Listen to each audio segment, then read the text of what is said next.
আসসালামু আলাইকুম রহমতুল্লাহি ওয়া বারাকাতুহু গাইস কিতা খবর সবার খবর আপনারা আজকে দেখতে পারে আমরা খাঞ্চির খামো আইছি তলে খাঞ্চি বানাই চলে আফতারও আছে চলে আর নসিবে খালি হোল্ডিং মারে দেখতে পারে আপনারা সবে আর আমি আছি তো ক্যামেরাম্যান ক্যামেরা লইয়া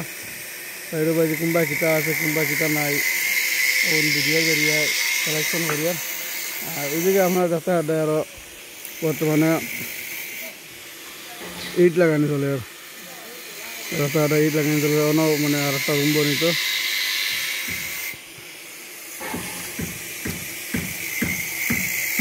আপনারা কাজ যদি ভালো লাগে লাইক করবে একটা শেয়ার করবে আর আপনারা দেখতে একটা ও দেখো দামান আপনারা দেখতে একটা ও দামানে হোল্ডিং মাড্ডা ও দেখাই আমি ও দেখতে একটা আপনারা দাম দরে হৌরে কাম করতা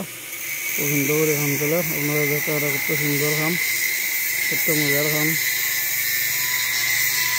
কত বড় ঘর বানানো চলে আপনারা দেখতে একটা কত মজা লাগে সাইডে দিয়ে জঙ্গল জঙ্গল কিতা কিতি করা কত সুন্দর জায়গা দেখতে কি সুন্দর লাগে